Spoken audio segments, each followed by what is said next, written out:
नमस्कार मित्रों, मैं हूं एस्ट्रोलॉजर राजीव और आपका मेरे चैनल स्टार एस्ट्रोलॉजी में बहुत बहुत स्वागत है। मित्रों, एक सुखी और सफल वैवाहिक जीवन के लिए कुंडली का मिलान अति आवश्यक है। और ये परंपरा जो है, ये हमारे हिंदू धर्म की जो परंपरा है, ये बहुत ही प्राचीन काल से चली आ रही है और कुंडली मिलाना बहुत ही ज़रूरी है। अब मित्रों, ये इसलिए मिलाई जाती है क्योंकि आजकल हमारे यहाँ ज़्यादातर अरेंज्ड मैरिज होती हैं और अरेंज्ड मैरिज में लड़का और लड़की के स्वभाव के बारे में पता नहीं चलता है। तो कुंडली मिलाकर हम ये देख सकते हैं कि दोनों का स्वभाव कैसा है, दोनों में प्रेम कितना रहेगा या दोनों में आपस में क्या समानताएं हैं, कंपेटिबिलिटी कितनी है दोनों की। तो ये हम इसमें कुंडली मिलान में देखते हैं। इसके साथ ही स्वास्थ्य के ऊपर भी देखा जाता है कि दोनों का स्वास्थ्य, अगर उनकी शादी कर दी जाती है तो स्वास्थ्य कैसा रहेगा, इसके बारे में भी हम कुंडली मिलान में देखते हैं। तो आइए दोस्तों, अब सबसे पहले देख लेते हैं कि कुंडली मिलान में जो सबसे पहले मुख्य है वो गुण मिलान होता है। और गुण मिलान में 8 पैरामीटर्स हैं, 8 डिफरेंट पैरामीटर्स हैं जिनके अलग अलग पॉइंट्स दिए गए हैं। अब इन 8 पैरामीटर में सबसे जो मेन है वो नाड़ी, फिर भकूट, फिर गण है, ग्रह मैत्री, वर्ण है, योनि है और उसके अलावा मुख्य यही है, तारा भी है। तो 8 हैं टोटल। इसमें जो सबसे मुख्य पॉइंट जिसको मिले हैं वो है नाड़ी दोष। नाड़ी को 8 पॉइंट मिले हैं और भकूट को 7, उसके बाद गण को 6 पॉइंट और ग्रह मैत्री को 5 पॉइंट दिए गए हैं। तो ये टोटल जो 8 के अष्टकूट पद्धति इसको कहते हैं। तो अष्टकूट में इन 8 को जो टोटल पॉइंट्स हैं वो 36 पॉइंट्स मिले हैं टोटल। तो यही 36 गुण कहे जाते हैं कि भाई 36 गुण हैं। इन 36 गुणों में से अगर 17 गुण 18 गुण से कम होते हैं तो वहाँ पर यह मान लिया जाता है कि कुंडली नहीं मिली। और 18 गुण से लेकर 25 गुण तक अगर मिल जाते हैं तो कहा जाता है कि अच्छी कुंडली मिली है। 25 गुण से 30 मिलते हैं तो उत्तम कुंडली मिल जाती है। और 30 से अगर 36 गुण मिल जाते हैं तो अति उत्तम कुंडली मिलती है। तो दोस्तों, इसमें जो ये तो हो गए कि इतने गुण में से इतने गुण मिले तो कुंडली मिल जाएगी। अब इसमें हम मेन जो 4 पॉइंट हैं उनके बारे में डिस्कस कर लेते हैं कि ग्रह मैत्री क्या है। ये ग्रह मैत्री जो है, ये चंद्रमा किस राशि में स्थित है लड़के और लड़की की, उसके ऊपर डिपेंड करता है। और उनके स्वामियों की क्या स्थिति है, आपस में मैत्री है कि नहीं, क्या वो सम हैं, क्या एक दूसरे के शत्रु हैं, उस पर यह डिपेंड करता है ग्रह मैत्री। कि मान लीजिए एक की राशि वृष हो गई लड़के की और लड़की की राशि कन्या, तो वृष राशि का स्वामी हो गया शुक्र और कन्या राशि का स्वामी हो गया बुध। तो बुध और शुक्र चूंकि आपस में मित्र हैं तो वहाँ पर पूरा स्कोर मिलेगा उसको, 5 में से 5 पॉइंट और मैच कर आएगी कुंडली। तो इसी तरीके से अगर वो शत्रु हैं तो वहाँ नहीं कम पॉइंट मिलेंगे, बिल्कुल ही कम, 1 पॉइंट 0 पॉइंट मिल जाएंगे 5 में से। और सम है, यदि दोनों एक दूसरे समता रखते हैं उसी हिसाब से पॉइंट्स मिलेंगे। तो 5 में से 5 पॉइंट अगर मिल जाते हैं तो बहुत ही अच्छा है। इसके बाद आता है ग्रह मैत्री के बाद हमारा आ जाता है आपका भकूट के बारे में बात कर लेते हैं। भकूट से पहले आता है गण। अब गण जो है, इसके भी 6 पॉइंट्स दिए गए हैं। अब गण में यह है कि राक्षस, मनुष्य और देवता, ये 3 गण होते हैं। तो अगर मान लीजिए एक का देवता गण हो गया तो उसकी प्रवृत्ति, मान लीजिए लड़के का गण देवता है तो उसमें आध्यात्मिक प्रवृत्ति ज़्यादा पाई जाएगी। अगर गण जो होता है वो मनुष्य हो गया तो उसमें आध्यात्मिक और भौतिक दोनों दिखाई देगा कि आध्यात्मिक भी है और भौतिकतावादी भी है। और राक्षस अगर हो गया तो खाली भौतिकतावादी होगा। तो इस प्रकार से गणों का मिलान कर लिया जाता है।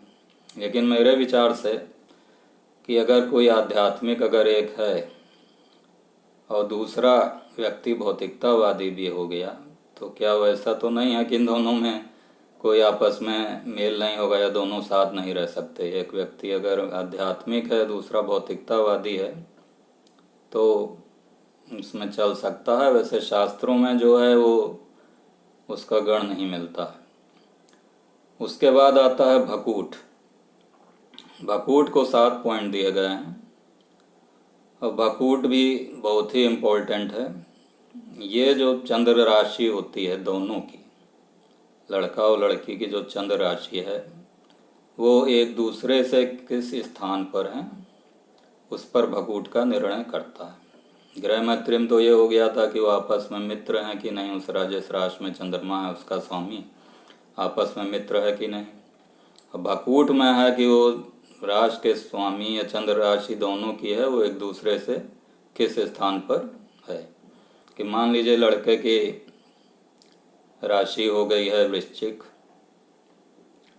और लड़की की राशि है मकर, तो एक दूसरे से तीसरे और 11वें स्थान पर वो है। तो ये बहुत ही अच्छा माना जाता है कि एक दूसरे से तीसरा। इसके अलावा नवम पंचम भी हो जाता है कि एक दूसरे से 5वें और 9वें में स्थित हो, तो वो भी शुभ है। इसमें जो अशुभ हो जाता है वो द्विद्वादश योग, मतलब एक दूसरे से दूसरे और 12वें। कि मान लीजिए चंद्रमा जो है एक तुला राशि में है और दूसरे का वृश्चिक राशि में है, तो एक दूसरे से वो दूसरे और 12वें हो गई राशियाँ, तो वहाँ पर ये अशुभ हो जाता है और भकूट में इसको नहीं माना जाता है। इसी तरीके से षडाष्टक जो हो जाती हैं राशियाँ एक दूसरे से, 6ठे 8वें जो स्थित होती हैं राशियाँ, उसको भी अशुभ माना जाता है भकूट में। वहाँ बहुत ही इम्पोर्टेंट पॉइंट है भकूट का। इसमें एक दूसरे से राशियाँ मित्र स्थान में एक दूसरे से स्थित हों तभी उत्तम रहता है। इसके बाद दोस्तों जो बहुत ही सबसे ज़्यादा गुण मिलान में आता है वो होता है नाड़ी दोष। नाड़ी 3 प्रकार की होती हैं, आदि, अंत और मध्य। इसके पूरे 8 पॉइंट्स हैं और 8 पॉइंट्स में इसमें या तो 0 ही मिलता है या पूरे 8 ही मिलते हैं। इसमें जो नाड़ियाँ हैं वो समान नहीं होनी चाहिए, एक दूसरे से डिफरेंट नाड़ी हों, भिन्न हों, तभी उसको नाड़ी मिलना कहलाता है। नाड़ी से मित्रों एक दूसरे के स्वास्थ्य के बारे में पता रहता है कि स्वास्थ्य कैसा रहेगा, उनका आगे स्वास्थ्य सही रहता है कि नहीं, और साथ में संतान के बारे में भी पता चलता है। अगर मान लीजिए कि नाड़ी नहीं मिली है, उनके विवाह करा दिया जाए, तो उसके आपस में उनमें कभी भी वैचारिक मित्रता तो रहेगी नहीं। संतान यदि हो भी जाती है तो उसमें कोई ना कोई विकृति किसी टाइप की हो सकती है या संतान से संबंधित कोई भी कष्ट मिल सकता है। तो मित्रों ये तो हो गया गुण मिलान का। अब गुण मिलान जो है यही सबसे ज़रूरी नहीं है कि गुण मिल जाए तो उसके बाद 36 गुण में से कुछ गुण मिल गए तो वहाँ पर ये खाली लगभग 25% ही मिलान होता है जो गुण मिलान है। उसके बाद भी हमको ये देखना ज़रूरी हो जाता है कि कुंडली का पूर्ण विवेचन बहुत ज़रूरी हो जाता है कि उसमें 7वें भाव की स्थिति क्या है, 7वें भाव का स्वामी कहाँ पर स्थित है, किस अवस्था में है, क्या वो उच्च का है या नीच का है, या वो शुभ ग्रहों से दृष्ट है, या वो 6ठे 8वें 12वें स्थान में तो नहीं पड़ा हुआ है। तो मतलब 7वें भाव के स्वामी और उस 7वें भाव पर जो जिन ग्रहों की दृष्टि पड़ रही है उसके बारे में देखना बहुत ज़रूरी होता है। और साथ ही कुंडली मिलान में 7वां भाव तो देखते ही हैं, इसके अलावा जो और 3 भाव जरूरी हैं देखना, एक तो कुटुंब स्थान जो दूसरा भाव हो जाता है। कुटुंब स्थान की क्या स्थिति है, चौथा स्थान, जो कि सुख, संपत्ति, मानसिक सुख, भौतिक सुख, इन सब का होता है, वो दोनों का सेम है, मैच कर रहा है कि नहीं, उसके बारे में स्थिति। और 5वां भाव जो कि संतान का है, उसको भी देखना बहुत ज़रूरी होता है। तो दोस्तों, पहले तो गुण मिल गए, उसके बाद कुंडली का ये हो विवेचन हो गया। इसमें एक और है कि 2 ग्रहों के बारे में देखना बहुत ज़रूरी है, एक तो शुक्र और बृहस्पति। अगर लड़के की कुंडली है तो उसमें हमको शुक्र की स्थिति देखनी चाहिए कि शुक्र किस स्थिति में बैठा हुआ है। अगर शुक्र अस्त होगा, यानी कि सूर्य के साथ बैठा हुआ है, सूर्य से 17 अंश के अंदर बैठा हुआ है, तो वहाँ पर शुक्र अस्त हो जाएगा। और उसकी वैवाहिक स्थिति के बारे में जो हैप्पीनेस के जहाँ तक है डिपेंड करता है, उस शुक्र की स्थिति पर हैप्पीनेस डिपेंड करती है। तो शुक्र की स्थिति बलवान होना बहुत ज़रूरी है, वो अस्त ना हो, उस पर कोई पाप प्रभाव ना हो। तो अगर वो शुक्र की स्थिति अच्छी होगी तो उसका वैवाहिक जीवन बहुत ही सुखी रहेगा, आपस में सुखी रहेंगे।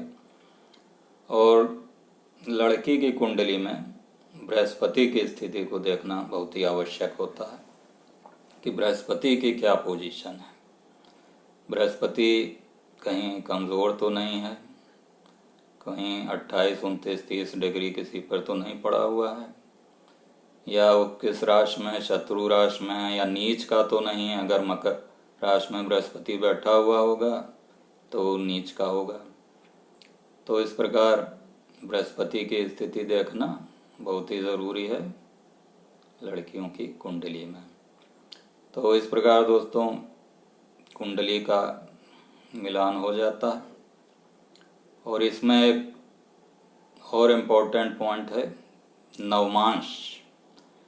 नवमांश कुंडली में भी 7th हाउस का, मतलब 7वें स्थान के स्वामी की स्थिति देखना बहुत ज़रूरी है कि 7वें स्थान का स्वामी, इसके अलावा शुक्र की स्थिति, और जो नवांश कुंडली का लॉर्ड होता है, नवांश शेष जो कहलाता है, लग्न नवांश कुंडली के लग्न का स्वामी, उसकी स्थिति को भी देखना बहुत ज़रूरी होता है।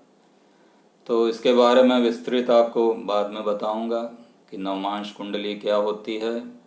और साथ ही दोस्तों इसमें एक चीज़ और मिलान में बहुत ज़रूरी है कि मांगलिक दोष, कि मांगलिक दोष तो नहीं है, क्योंकि अगर मांगलिक दोष होता है तो जनरली दूसरे एक लड़के की कुंडली में मांगलिक दोष है तो दूसरे के में मांगलिक होना चाहिए, ऐसा मानते हैं, और तभी कुंडली मिलाई जाती है। लेकिन ऐसा बिल्कुल नहीं है कि अगर दूसरे के मांगलिक नहीं है तो उसको नहीं देखा, इन कंसिडर नहीं किया जाए।